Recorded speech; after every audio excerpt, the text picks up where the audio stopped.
Bismillahirrahmanirrahim. Assalamualaikum warahmatullahi wabarakatuh. Syukur alhamdulillah kita bisa berjumpa kembali di channel ini. Sholawat dan salam selalu dan tetap tercurahkan kepada junjungan kita Nabi besar Muhammad Sallallahu Alaihi Wasallam.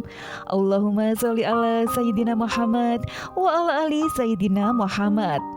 Harapan dan doa saya, semoga saudaraku semuanya selalu diberikan kesehatan, dilapangkan rezekinya, dan diampuni dosa-dosanya. Setiap orang mendambakan hidup di hari tua yang damai dan tenang. Kerja keras pun dilakukan sejak masih muda untuk mempersiapkan masa tua. Meski ada saja yang kurang beruntung, bahkan ada pula yang memang tidak peduli hingga menyanyiakan masa mudanya. Usaha tidak akan mengkhianati hasil, patut menjadikan renungan untuk menatap masa tua.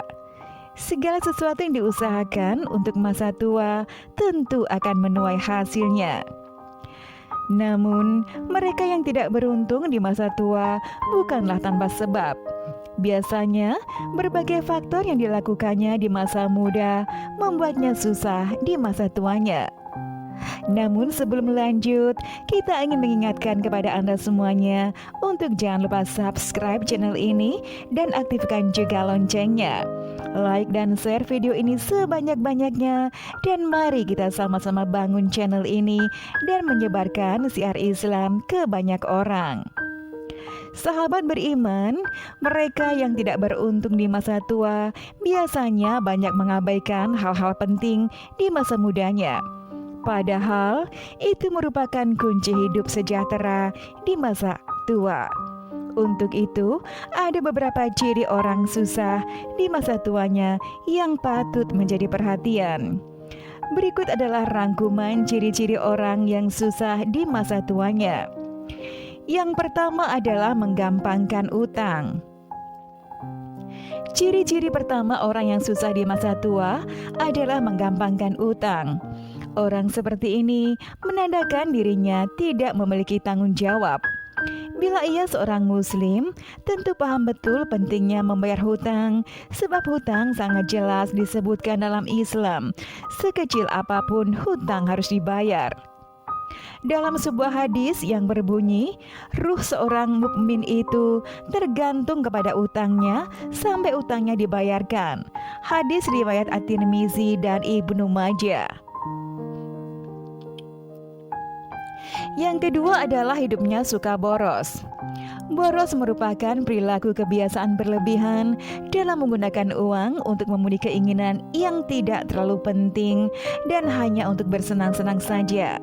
Sejak lama, bahkan masa kecil pun sering diingatkan orang tua jangan boros. Ketika diberi jajan pada waktu kanak-kanak atau saat sekolah, biasanya ada pesan dari orang tua agar uang digunakan dengan tepat dan jangan dihambur-hamburkan untuk beli yang tidak perlu. Saat sudah dewasa, bahkan pesan pada masa kecil itu mulai terlupakan sehingga penghasilan yang didapatkan setiap bulannya melebur begitu saja. Bahkan biaya kebutuhan primer pun bisa tidak terbayarkan karena tidak adanya perencanaan keuangan maupun tabungan serta dana darurat. Yang ketiga adalah pemikirannya menghabiskan uang hari ini, besok masih bisa dicari lagi. Pola pikir seperti ini dipastikan akan menjerumuskan orang dalam kesengsaraan. Ia hanya berpikir untuk hari ini saja, besok masih bisa dicari lagi. Lalu, apa ada bedanya pemikiran seperti itu dengan apa yang dilakukan seekor binatang mencari makan? Ia hanya berkutat mencari makan untuk hari saja. Esok hari kembali melakukan hal yang sama dan begitu seterusnya. Tentu orang seperti ini tidak memiliki tujuan hidup sehingga sudah jelas masa tuanya akan menjadi susah.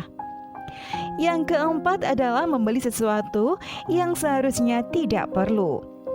Orang dengan pola pikir seperti ini banyak ditemukan di tengah masyarakat modern saat ini. Membelanjakan uang pada sesuatu yang tidak diperlukan.